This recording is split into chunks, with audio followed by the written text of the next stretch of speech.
हम सब ना जाने अनजाने एक ऐसे अदृश्य सिस्टम का हिस्सा हैं जो हमारे हर आर्थिक फैसले को कंट्रोल करता है। और ये कोई नया सिस्टम नहीं है, इसे आज से 150 साल पहले सिर्फ एक आदमी ने बनाया था। और हैरानी की बात तो ये है कि आज भी बिल्कुल वैसे ही काम कर रहा है जैसे पहले दिन करता था। तो चलिए आज इस प्लेबुक को खोलते हैं और इस पूरे सिस्टम को समझने की कोशिश करते हैं। कभी सोचा इस बारे में? हम एक पेट्रोल पंप पर जाते हैं, रेट देखते हैं, फिर सोचते हैं चलो अगले वाले पर देख लेते हैं। लेकिन चाहे वो HP हो, इंडियन ऑयल हो या फिर भारत पेट्रोलियम, हर जगह कीमत लगभग एक ही होती है। मतलब शायद कुछ पैसों का फर्क हो बस। अब हमें तो यही बताया गया है कि भारत में एक फ्री मार्केट है ना, जहां कंपनियां अपनी मर्जी से दाम तय कर सकती हैं। पर अगर ये सच होता तो कीमतों में तो बड़ा फर्क होना चाहिए था। कोई ग्राहकों को खींचने के लिए सस्ता बेचता तो कोई क्वालिटी का नाम लेकर महंगा। पर ऐसा होता नहीं है। क्यों?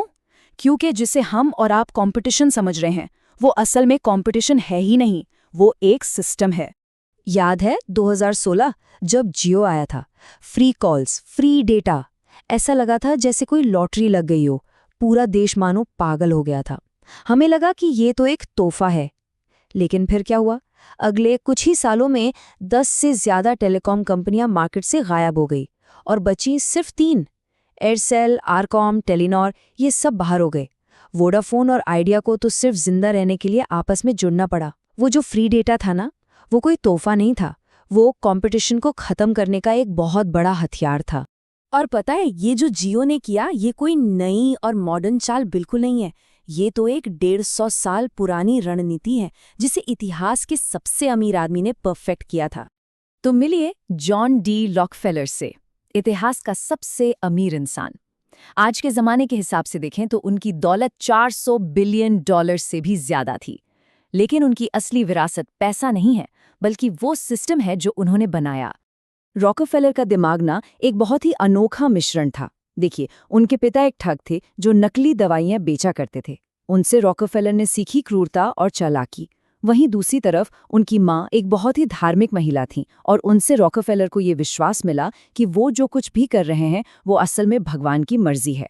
अब ये कॉम्बिनेशन कितना खतरनाक था सोचिए। वो अपने दुश्मनों को बिना किसी रहम के कुचल देते थे और उन्हें सच में ये लगता था कि ऐसा करके वो दुनिया को बेहतर बना रहे हैं। ये एक लाइन रॉकफेलर की पूरी फिलॉसफी को बता देती है। प्रतिस्पर्धा एक पाप है। उनका मानना था कि बाजार में ये जो आपसी लड़ाई है, जिसे हम कंपटीशन कहते हैं, वो सिर्फ बर्बादी है। इसमें मेहनत और पैसा दोनों बर्बाद होते हैं। उनके लिए सब कुछ एक हाथ में ले आना, यानी मोनोपोली बनाना ही सबसे अच्छा और नैतिक रास्ता था। उनकी ताकत का अंदाजा आप बस इस बात से लगाइए कि अपने पीक पर अकेले जॉन डी रॉकफेलर अमेरिका की पूरी अर्थव्यवस्था का 2% कंट्रोल करते थे। सोचिए, एक अकेला इंसान। अब देखते हैं कि उन्होंने ये सब किया कैसे। रॉकफेलर की प्लेबुक का पहला और सबसे जरूरी चैप्टर था वर्टिकल इंटीग्रेशन। इसको ना बिल्कुल आसान भाषा में समझते हैं। इसका मतलब है कि एक बिजनेस को चलाने के लिए जो भी चीजें चाहिए होती हैं वो सब या तो खुद बनाओ या फिर खरीद लो। किसी दूसरे पर निर्भर मत रहो। मतलब कच्चे माल से लेकर ग्राहक तक सामान पहुंचाने की पूरी सप्लाई चेन पर अपना कंट्रोल होना। रॉकफेलर ने इसी आइडिया को अपने तेल के बिजनेस में लागू किया। जहां दूसरे लोग सिर्फ तेल साफ करते थे, वहीं रॉकफेलर ने तेल रखने वाले बैरल बनाने वाली कंपनियां ही खरीद ली। तो अब जो बैरल उन्हें 25 सेंट का पड़ता था, वो खुद उसे 15 सेंट में बना रहे थे। सिर्फ यही नहीं, उन्होंने तेल ढोने वाले वैगन खरीदे, अपने गोदाम बनाए और अपना खुद का डिस्ट्रीब्यूशन नेटवर्क भी खड़ा कर लिया। इससे हुआ ये कि उनकी लागत इतनी ज्यादा कम हो गई कि कोई भी उनका मुकाबला कर ही नहीं सकता। अच्छा, तो लागत कम हो गई। इसके बाद अगला कदम था कंपटीशन को पूरी तरह से खत्म करना। हॉरिजॉन्टल इंटीग्रेशन का मतलब बड़ा सीधा है। अपने हर कॉम्पिटिटर को या तो खरीद लो या फिर उसे इतना बर्बाद कर दो कि वो खुद ही बाजार छोड़ के चला जाए। 1872 में रॉकफेलर ने इसे बड़ी क्रूरता से किया, जिसे इतिहास में क्लीवलैंड नरसंहार के नाम से जाना जाता है। उन्होंने क्लीवलैंड के 26 रिफाइनरी मालिकों को एक सीधा ऑफर दिया, या तो अपनी कंपनी मुझे बेच दो या फिर मैं कीमतें इतनी गिरा दूंगा कि तुम दिवालिया हो जाओगे। और हुआ भी यही। सिर्फ 3 महीनों के अंदर 26 में से 25 रिफाइनरियों पर उनका कब्जा था और उनकी मार्केट हिस्सेदारी 4% से उछलकर सीधे 25% हो गई। और इस रणनीति का नतीजा जरा देखिए। 1879 तक रॉकफेलर की कंपनी स्टैंडर्ड ऑयल अमेरिका के 90% तेल रिफाइनिंग उद्योग पे राज कर रही थी। ये एक पूरी तरह से मोनोपोली थी, मतलब ग्राहक के पास कोई दूसरा ऑप्शन ही नहीं बचा था। लेकिन यहाँ एक प्रॉब्लम थी। मोनोपोली यानी एकाधिकार गैर कानूनी था। तो रॉकफेलर ने अपनी इस विशाल मोनोपोली को कानून के नज़रों से छिपाने के लिए एक बहुत ही शानदार कानूनी तरीका निकाला, एक ऐसी तरकीब जो आज भी इस्तेमाल होती है। देखिए, उस समय कानून ये था कि एक राज्य की कंपनी दूसरे राज्य में कंपनी नहीं खरीद सकती थी। तो इस कानून से बचने के लिए रॉकफेलर ने ट्रस्ट बनाया। अब कागजों पर तो दर्जनों अलग अलग कंपनियां थीं, जिनके मालिक भी अलग अलग दिखाए गए थे, लेकिन असल में इन सभी कंपनियों के शेयर एक ट्रस्ट के पास थे, जिसे रॉकफेलर के ही लोग कंट्रोल करते थे। मतलब ये एक छिपा हुआ साम्राज्य था। और सबसे दिलचस्प बात जानते क्या है?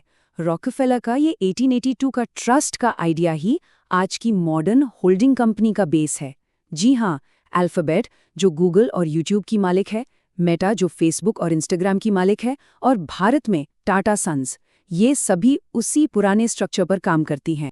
और हाँ, ये प्लेबुक सिर्फ अमेरिका तक ही नहीं रुकी। भारत में भी एक उद्योगपति ने बिल्कुल इसी तरीके का इस्तेमाल किया। धीरूभाई अंबानी ने रॉकफेलर की प्लेबुक को मानो कॉपी पेस्ट कर दिया। उन्होंने वर्टिकल इंटीग्रेशन किया, कपड़ों से शुरू करके धागे के लिए पेट्रोकेमिकल्स, उसके लिए तेल रिफाइनरी और आखिर में तेल की खोज तक पहुंच गए। पूरी चेन पर कंट्रोल। उन्होंने हॉरिजॉन्टल इंटीग्रेशन भी किया, जिसका सबसे बड़ा उदाहरण है जियो, जिसने पूरे टेलीकॉम बाजार को ही बदल कर रख दिया। और उन्होंने इस प्लेबुक में एक और चैप्टर जोड़ा, रेगुलेटरी कैप्चर, यानी ऐसे नियम बनवाना जो उन्हीं के फायदे में हों। 1911 में अमेरिकी सुप्रीम कोर्ट ने स्टैंडर्ड ऑयल को एक गैर कानूनी मोनोपोली घोषित कर दिया और उसे 34 अलग अलग कंपनियों में तोड़ने का आदेश दिया। अब सुनने में तो लगता है कि ये रॉकफेलर की हार थी, लेकिन यहाँ एक बहुत बड़ा ट्विस्ट है। कंपनी टूटने के बाद उन 34 अलग अलग कंपनियों के शेयरों की कुल कीमत पहले से भी ज्यादा हो गई, जिससे रॉकफेलर पहले से भी ज्यादा अमीर बन गए। और समय के साथ क्या हुआ? वो टूटी हुई कंपनियां जैसे एक्सॉन और मोबिल वापस एक दूसरे में मिलने लगी। मतलब सिस्टम ने खुद को फिर से जोड़ लिया। तो अब आते हैं सबसे जरूरी सवाल पर। ये 150 साल पुराना सिस्टम आज हमारी जिंदगी पर कैसे असर डाल रहा है? जरा सोचिए, हमारा पैसा आखिर जाता कहाँ है? पेट्रोल का पैसा कुछ बड़ी तेल कंपनियों को जाता है, फोन और डेटा का बिल जियो या एयरटेल को, ई-कॉमर्स पर खर्च अमेजॉन या फ्लिपकार्ट को, बैंकिंग की फीस होल्डिंग कंपनी वाले बैंकों को। ये सभी इंडस्ट्रीज रॉकफेलर के उन्हीं 3 सिद्धांतों पर बनी हैं: वर्टिकल इंटीग्रेशन, हॉरिजॉन्टल कंसोलिडेशन और कॉर्पोरेट ट्रस्ट। हर महीने हमारी कमाई का एक बड़ा हिस्सा इन्हीं बड़ी बड़ी इंडस्ट्रीज में चला जाता है। तो सवाल ये उठता है कि अगर हम इस सिस्टम से बच नहीं सकते, तो हमारे पास आखिर विकल्प क्या है? स्रोत के मुताबिक 3 रास्ते हैं। पहला, इसे बस स्वीकार कर लें और सिस्टम की सुविधाओं का फायदा उठाते रहें। दूसरा रास्ता है इससे लड़ें, छोटी दुकानों और दूसरे विकल्पों को सपोर्ट करें, पर ये जानते हुए कि ये एक बहुत मुश्किल लड़ाई है। और तीसरा रास्ता कहता है कि अगर आप सिस्टम को हरा नहीं सकते, तो इसे समझकर इसका हिस्सा बन जाइए, यानी उन कंपनियों में इन्वेस्ट करें जो इस सिस्टम को चलाती हैं, ताकि पैसा सिर्फ हमारी जेब से जाए ही नहीं, बल्कि सिस्टम के जरिए घूमकर वापस भी आए। जॉन डी रॉकफेलर ने एक ऐसा सिस्टम बनाया जिससे बचना लगभग नामुमकिन है। लेकिन इस जानकारी के बाद एक चीज जरूर बदल गई है। अब इस सिस्टम को देखा जा सकता है। अब ये समझा जा सकता है कि पैसा कहाँ से निकल रहा है और कहाँ जाकर जमा हो रहा है। और किसी भी चीज को देख पाना ही उसे बदलने का या फिर उसमें अपनी जगह बनाने का पहला और सबसे शक्तिशाली कदम होता है।